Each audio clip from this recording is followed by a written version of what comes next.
श्री चरणों में कोटि कोटि प्रणाम करती हूँ और मंच में विराजमान मंचासीन अतिथिगण, मेरे मातृ शक्ति, मेरे युवक साथियों और मेरे प्रिय समाज बंधुओं, आपको मेरा सादर प्रणाम।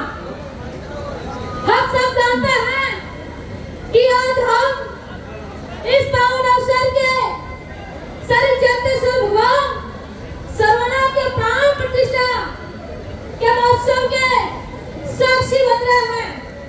सजनों, यह कोई धार्मिक आयोजन नहीं, लेकिन हमारे आस्था और संस्कृति एकता का प्रतीक है।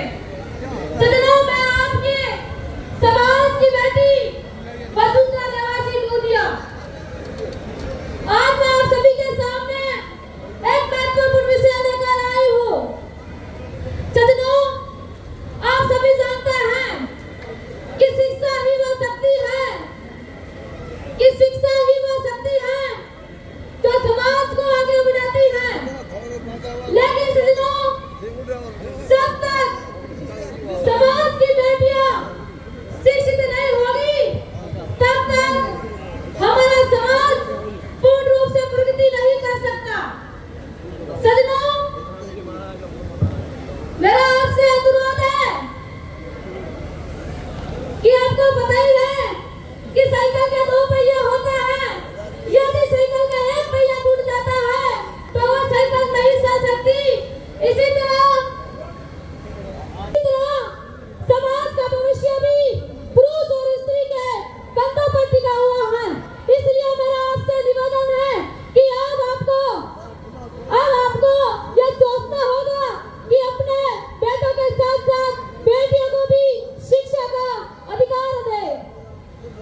कोई न कोई अपनी बेटी आर्थिक रूप से, सामाजिक रूप से शिक्षा से वंचित न रहे।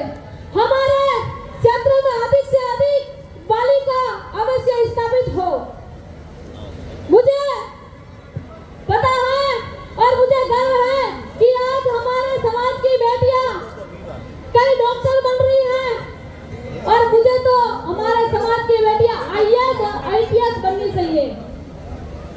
सजनों,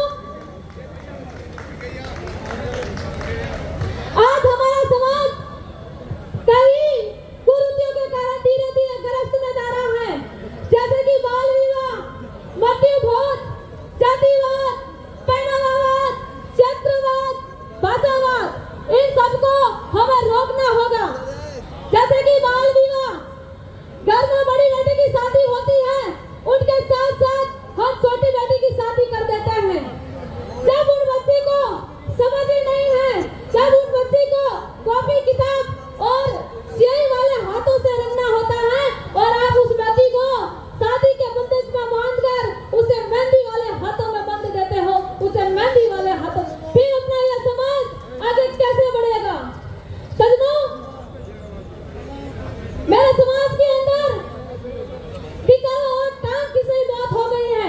मेरा आपसे निवेदन है कि अपने समाज का जो भी भाई जिस भी दिशा में आगे बढ़ रहा है, उनके टांग की जगह उनका हाथ किसे, उनका हौसला मजबूत करे, तब जाके हमारे समाज का सर्वांगीण विकास होगा। अमर ध्वज के लाभार्थी जितने भी हैं वो भी मंच पे पधारे।